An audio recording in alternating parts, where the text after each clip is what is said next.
First, the bad news. SAP Business AI won't help you generate cubist versions of your family's holiday photos. But it will help you understand which supplier is best to help you roll out your plant-based packaging in Southeast Asia, or identify the training your junior project manager needs to rise up the ranks, and automate repetitive tasks while you focus on big innovations, so you can be ready for the next opportunity. Revolutionary technology, real-world results. That's SAP Business AI. A client met his banker to discuss opening a restaurant in a busy airport. In us, he found a partner that understood the importance of reaching for the sky. First Horizon Bank. Let's find a way. Go to firsthorizon.com/Mac. This is SpaceTime, Series 26, Episode 135, for broadcast on the 10th of November 2023. Coming up on SpaceTime, mineral salts and organic compounds discovered on the solar system's largest moon, Ganymede. A new space technology deal reached between Australia and the United States, and a new Russian space station to fly within 4 years. All that and more coming up on SpaceTime. Welcome to SpaceTime with Stuart Gary.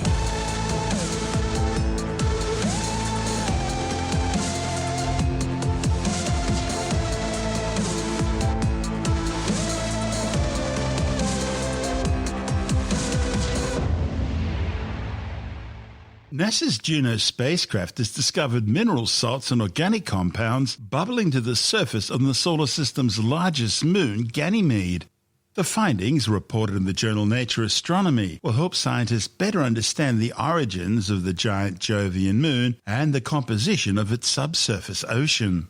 The detection was made by GIRAM, Juno's Jovian Infrared Auroral Mapper spectrometer. Ganymede isn't just the biggest moon orbiting Jupiter, it's larger than the planet Mercury. And it's long been of interest to scientists due to its vast internal ocean of water hidden beneath its icy crust.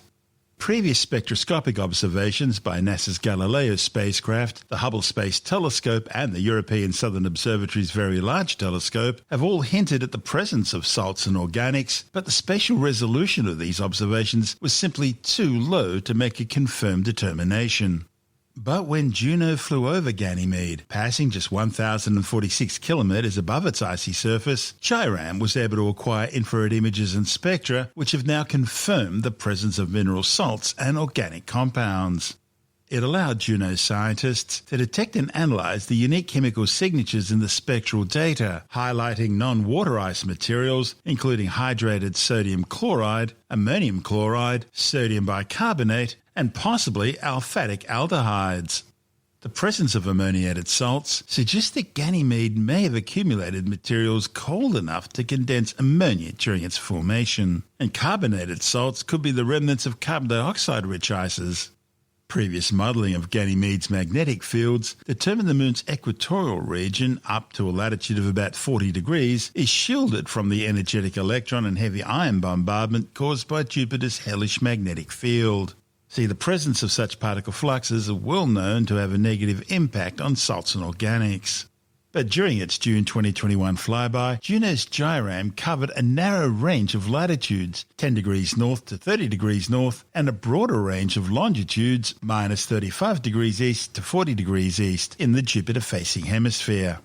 Juno's principal investigator, Scott Bolton from the Southwest Research Institute in San Antonio, Texas, says scientists found the greatest abundance of salts and organics in the dark and bright terrains at latitudes protected by the magnetic field. This suggests there are remnants of a deep ocean brine that reached all the way to the surface of this frozen world. Of course, Ganymede isn't the only Jovian moon that Juno's flown past. The moon Europa, which harbours a global subsurface ocean under its icy crust, has also come under Juno's gaze, first in October 2021, then again in September 2022. And now Io is receiving the Juno flyby treatment. Its next close approach to the volcano-festooned moon is scheduled for December the 30th, when the spacecraft will come within 1,500 kilometres of Io's surface. We'll keep you informed. This is SpaceTime. Still to come, a new space deal reached between Australia and the United States, and a new Russian space station slated for launch in 4 years' time. All that and more still to come on SpaceTime.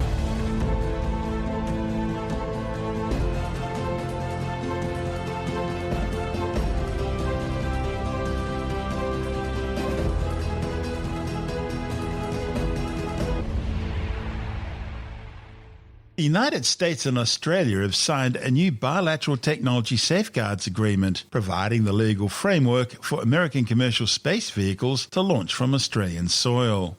The White House says the deal protects sensitive US technology and data in Australia, consistent with non-proliferation treaty goals. NASA have been launching rockets from Australia for years. Now, private American companies will also have access to more high-quality launch sites, allowing them to increase their frequency of operations. They'll be closer to the equator, where the Earth spins its fastest, and so their rockets will gain an extra boost using less fuel to lift the same amount of payload. Of course, back in the 1960s, the Woomera rocket range in outback South Australia was the second busiest spaceport in the world, beaten only by Cape Canaveral. But successive Australian governments on both sides of the aisle, lacking vision and seeing only as far as the next election, squandered that unique technological heritage, condemning the nation to be nothing more than an insignificant minor player. The creation of the Australian Space Agency and the injection of funding by the previous coalition government provided a glimmer of hope that a turnaround had finally arrived. The hope was that Australia could ultimately claim a share of the global space economy, which this year alone is valued at over $468 billion and is expected to pass $737 billion within a decade, according to Euroconsult. However, a series of funding cuts by the Albanese government appears once again to be dampening that horizon. As to what happens next, only time will tell. This is SpaceTime. Still to come, a new Russian space station to fly in 4 years' time, and the constellation of the winged horse Pegasus, the giant galaxy M31 Andromeda barreling towards us, and 3 meteor showers in the 1 month are among the highlights of the November night skies on Skywatch.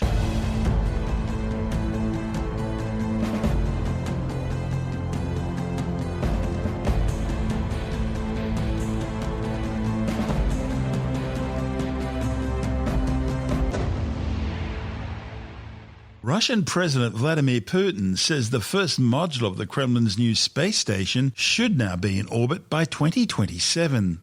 Built by Energia, the module will form the basis of a new independent Russian space station, which was slated for launch next year but has suffered a series of ongoing setbacks. Russia's been announcing its intention to withdraw from the International Space Station on several occasions ever since Western sanctions were imposed following Moscow's invasion of Ukraine. Putin says the aim now is for there to be no gaps, for the work to keep pace with the depletion of the International Space Station over the next few years and the uptake of operations by the new Russian space station. The Russian Federal Space Agency Roscosmos says the new Russian orbital station, or ROS, will be placed into a polar orbit and have several innovative and unique features. For example, it'll be designed for the rapid swapping of modules, with critical modules replaced as needed to continually extend the life of the space station indefinitely. Russia's also planning a very powerful and stable power supply module for ROS, specially designed to support the next generation of research. Many of the new station's modules will detach and orbit independently for extended periods of time before redocking later. The Russian space industry, once the pride of the Soviet Union, has been suffering funding problems, corruption scandals, and growing concerns over equipment reliability. NASA plans to keep its half of the International Space Station operational until at least 2030. And despite the earlier threats to withdraw next year, Moscow now says it'll remain committed to the current International Space Station until at least 2028. This is SpaceTime.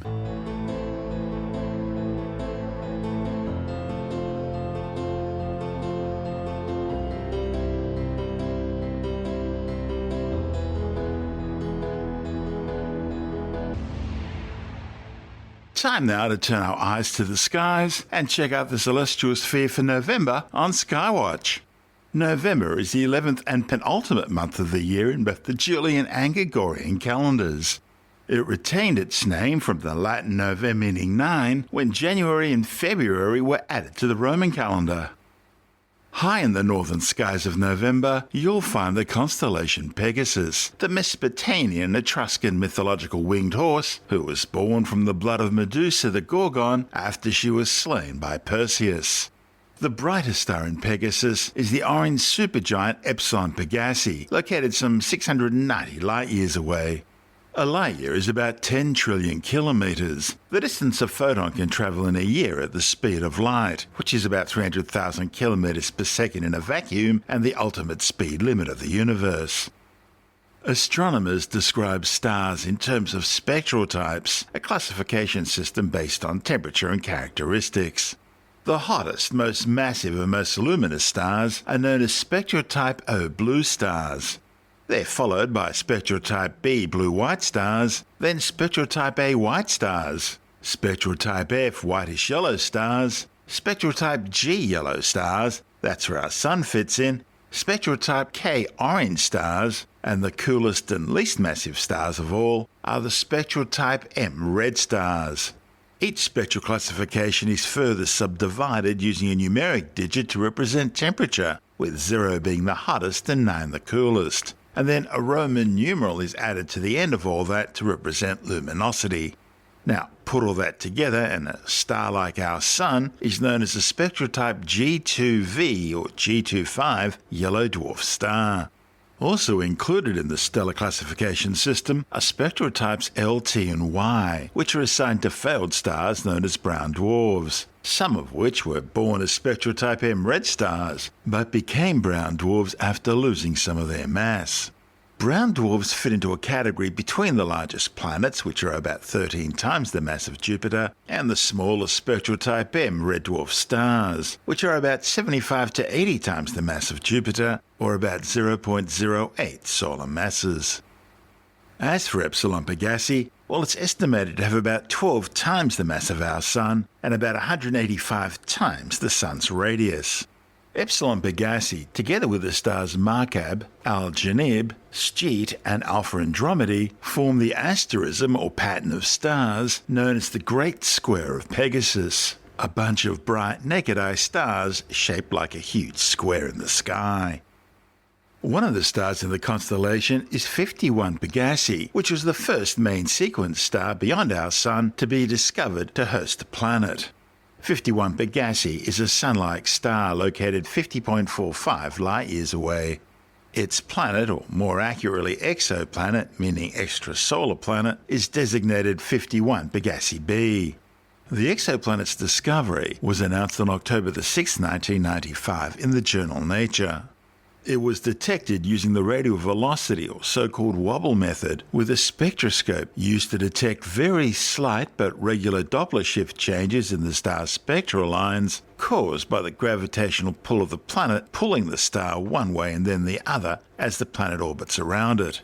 51 Pegasi b is about half the mass of Jupiter and orbits around its host star every 4 Earth days at a distance of just 7 million kilometres.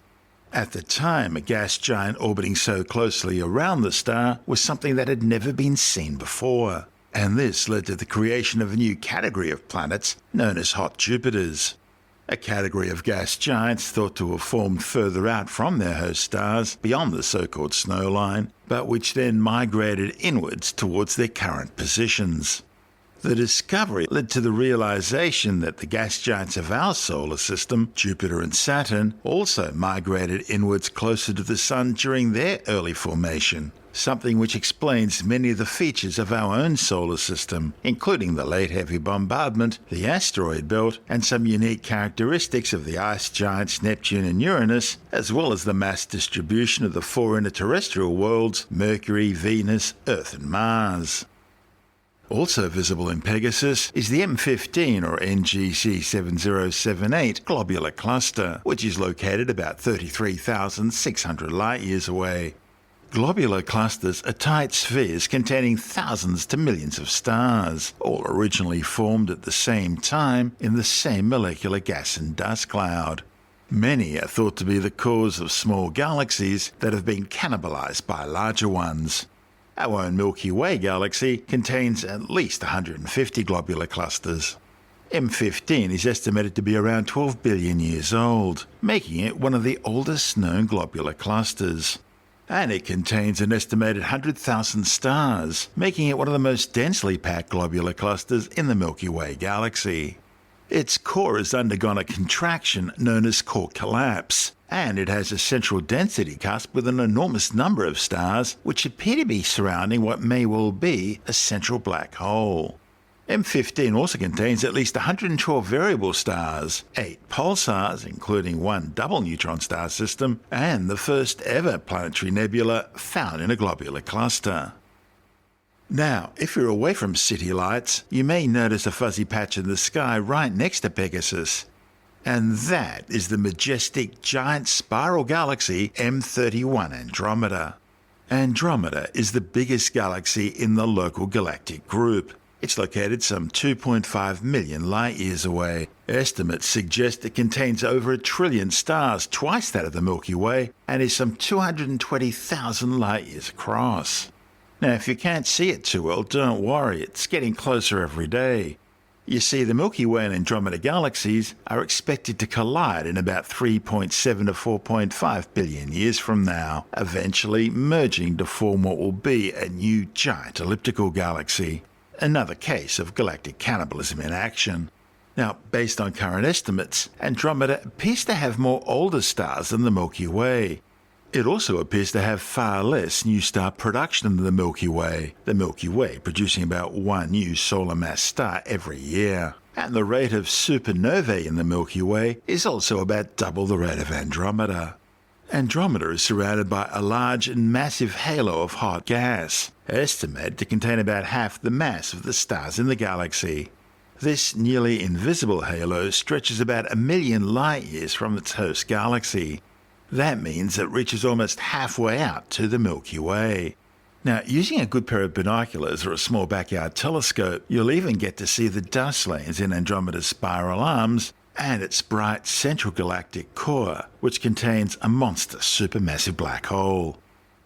Now, located slightly to the east and south of Pegasus, you'll see the ancient constellation of Cetus, the great whale or sea monster. Beta Ceti, or Deneb Katos, is the brightest star in the constellation Cetus. It's an orange giant located about 96 light-years away. By the way, that name Deneb Katos, well, it means the whale's tail. One of the other stars in Cetus is Mira, the first variable star ever discovered. Located some 420 light-years away, Mira pulsates in brightness over a period of 332 Earth days, changing in diameter from about 400 to 500 times the diameter of the Sun. Alpha Ceti, traditionally called Menkar the Nose, is a red-hued giant star some 220 light-years away.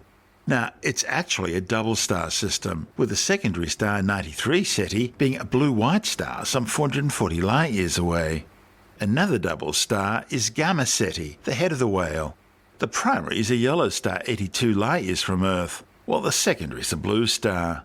At 11.9 light-years away, the yellow dwarf Tau Ceti is the nearest sun-like star to the Earth other than the Sun. Okay, looking south of Cetus now, and you'll see the brilliant star Achernar, which means the river's end, as it marks the end of the river Eridanus. Eridanus is the sixth largest of the modern constellations, and the one that extends furthest in the sky from north to south. Achernar is a binary system, and the primary star Alpha Eridani actually consists of two stars, Alpha Eridani A and B, located some 139 light-years away. Of the 10 brightest stars in the night sky, Alpha Eridani is the hottest and bluest in colour. That's due to Achernar being a spectral type B blue main sequence star. Achernar also has an unusually rapid rotational velocity, causing it to become oblate in shape. The second star in the system is a smaller spectral type A white star, which orbits the primary at a distance of about 12 astronomical units. An astronomical unit is the average distance between the Earth and the Sun, about 150 million kilometres or just over 8 light minutes. Now, if you follow Eridanus towards the east, you'll find the constellation Orion, a familiar signpost in the southern summer and northern winter skies. To the west of Orion is the constellation Taurus the Bull, and located in Taurus is M1, the Crab Nebula.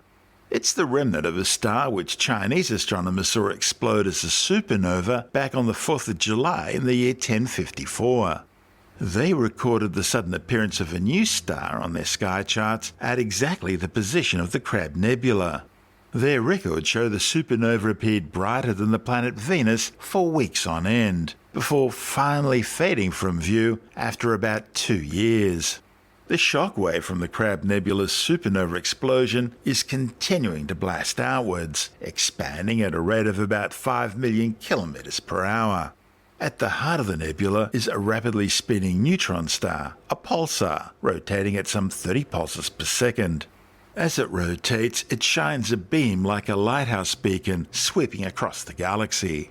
This beam emits radiation at all wavelengths from gamma rays and X-rays right through ultraviolet, optical and infrared, even into the radio waves. Observations indicate the pulsar is slowing down and will fall to just half its current rotational rate in the next 1,000 years. November is also a great time to check out the Pleiades or Seven Sisters, one of the nearest open star clusters to Earth. Also known as M45, the Pleiades are located in the constellation Taurus the Bull and are composed mostly of hot blue-white stars. Now, depending on whose measurements you prefer, the Pleiades are somewhere between 118 and 137 parsecs away, a parsec being around 3.26 light years. The amazing thing about the Pleiades is that different cultures from vastly different parts of Earth have all described the Pleiades in the same way, as 7 women or 7 sisters. And this could possibly be some sort of ancient throwback to early human out-of-Africa civilization. Just like October, November sees 3 meteor showers. There's the November Orionids, the Taurids and the Leonids. Although peaking in late October, the Orionids are continuing to sprinkle down during the start of November, and are usually at their best during the wee small hours before dawn.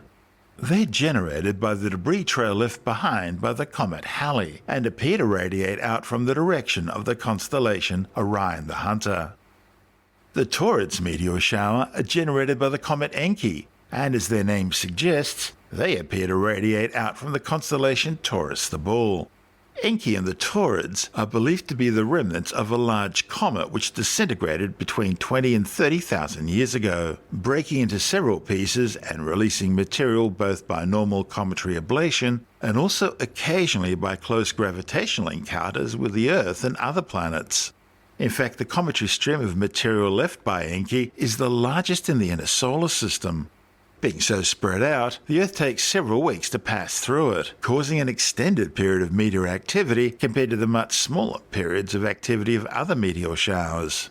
And further gravitational interactions with Jupiter have caused the Taurids to be segmented into separate northern and southern streams. The southern Taurids usually last from around September the 25th to November the 25th, while the northern Taurids go from October the 12th to December the 2nd. But the Taurids do have their downside. They're quite diffuse, usually only producing about 7 meteors an hour.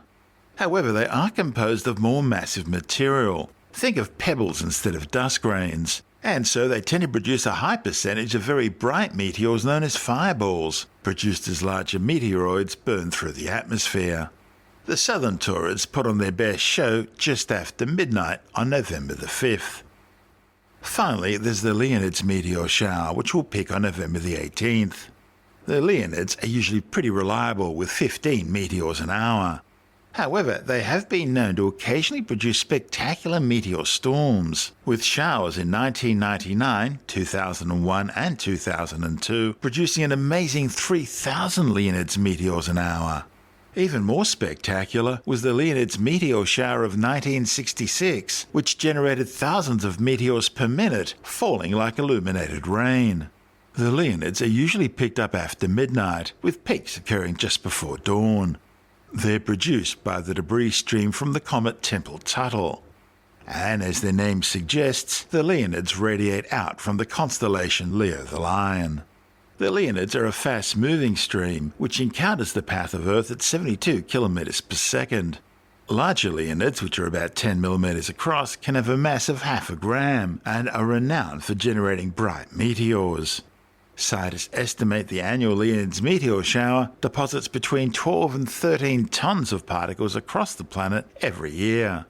Australian astronomy and science writer Jonathan Nally joins us now to check out the rest of the November night skies on Skywatch. G'day, Stuart. Well, yeah, it's November, so for us down in the south where I live, it's heading towards summer, and that means nice warm weather, and the skies are beautiful and bright, and we've got some magnificent constellations up. One problem with it is that we have daylight saving, which means that the clocks are changed, so the sky gets darker later in the night, so you've got to sort of stay up later for it to get dark. But anyway, and the nights are shorter, of course, as well, because it's coming into summer. Our friends up in the north, of course, coming into winter, so they've got the other opposite advantages and disadvantages. It goes around all the time. But lots of stuff to see. So let's start with what we can see in the mid-evening sky. So once the sky is dark, we can see the tail and the stinger part of the constellation Scorpius sticking up from the western horizon, sticking up into the sky, but only for a short time, but it's going to set very soon. Sagittarius is a bit higher, it's nearby, and when we're looking in that direction, of course, we're looking towards the centre of our Milky Way galaxy. It's nothing to do with Sagittarius as such, it's just that's where that constellation is in the sky, and when we look into there, we're looking into the star fields of the Milky Way galaxy. To the naked eye and everything, you can't see the centre of the galaxy because there are too many stars in the way, but of course astronomers have, with their big telescopes and filters and things, they've been able to look right into the centre and see the big black hole that's there and stuff orbiting around the black hole. So it's really quite fascinating when you look at that part of the sky. Even though you can't see it, you know what's there.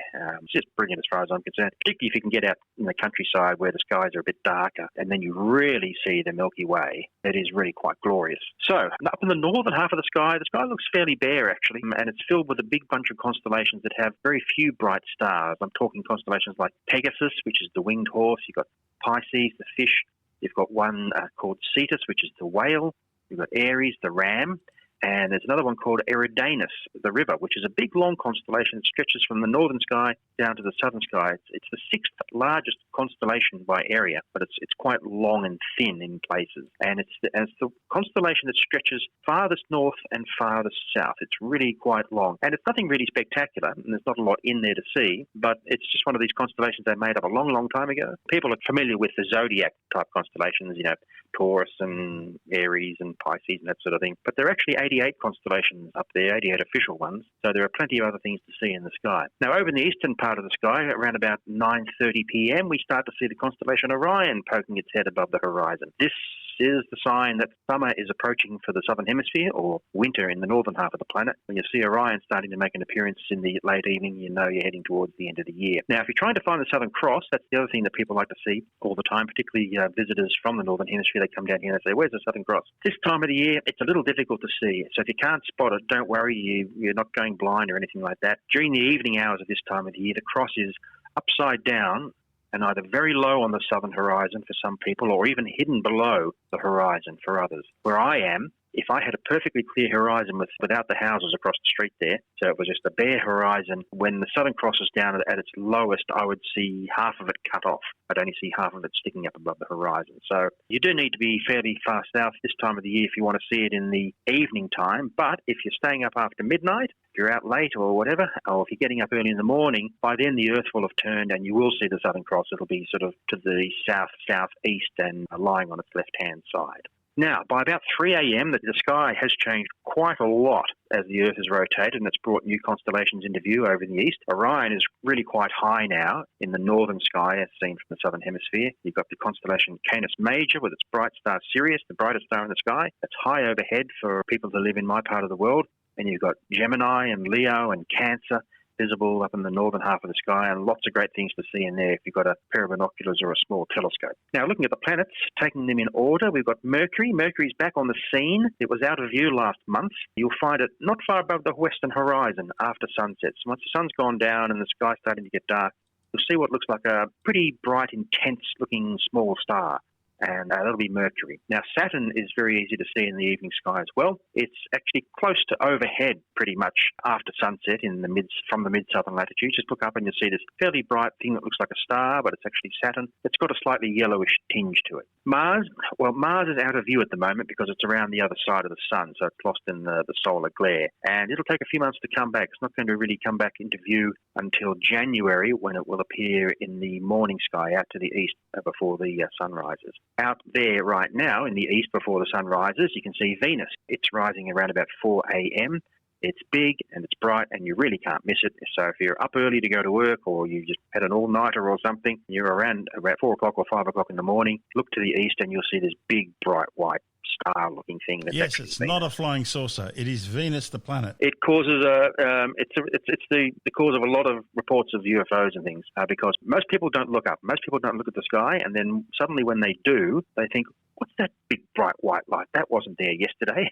Of course it was, they just weren't looking yesterday. And they think, gee, that's big and bright, and it doesn't seem to be moving. Oh, gee, that must be a UFO or something. But no, it's just Venus. Finally, the planet of the moment is Jupiter, because Jupiter reaches opposition this month. Opposition is when one of the outer planets and the Sun are opposite each other in the sky as seen from Earth. Right, so they're 180 degrees apart. And what this means is that when the Sun is setting in the west, the planet is rising in the east, as we see it. And we therefore have the whole night to study it or observe it, take a look at it. Opposition is also roughly when any particular planet of the outer planets, Jupiter in this case, is closest to the Earth, which means that it's biggest and brightest when it's viewed through a telescope. So go outside, wait until the sun has gone down in the west, and give it a little while, half an hour or so, before Jupiter come up, rising above the eastern horizon and clear any trees or buildings that might be in the way. And there it'll be a big, bright, white star-looking thing, but it's actually Jupiter. If you have a pair of binoculars or a small telescope, you can even see some of its moons. There are 4 bright moons, the Galilean moons, the ones that were spotted by Galileo himself, and you can actually see them as little tiny points of light just with a normal pair of binoculars or a small telescope. And the great thing about them is that they orbit the planet so rapidly that if you were to, say, have a look at them at 7 o'clock in the evening, and then if you got up early the next morning, went and had a look again, they'll have all moved. And certainly by the next day, they'll have moved around. And the next day after that, they'll have moved around again because they're all going at different speeds. Sometimes you'll see 2 on one side of the planet and 2 on the other side. Sometimes you'll see 3 on one side and 1 on the other. Sometimes you might only see 3 because the 4th one is around behind Jupiter and it's in its shadow. So it's really fun to go out and have a look and just follow the course of these little moons going around. Not little moons, actually, some of them are quite big, going around Jupiter. It really is quite incredible when you can think you can see this just with a normal pair of binoculars, 7x50s or something, or even a small telescope. So if you've got the chance to do it, please go out and have a look. That's Australian astronomy and science writer Jonathan Alley, and this is Space Time.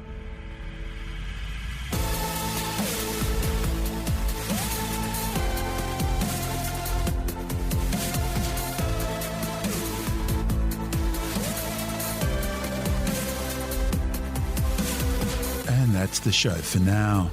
SpaceTime is available every Monday, Wednesday and Friday through Apple Podcasts, iTunes, Stitcher, Google Podcast, Pocket Casts, Spotify, Acast, Amazon Music, Bytes.com, SoundCloud, YouTube, your favourite podcast download provider, and from spacetimewithstuartgary.com. SpaceTime's also broadcast through the National Science Foundation on Science Zone Radio and on both iHeartRadio and TuneIn Radio.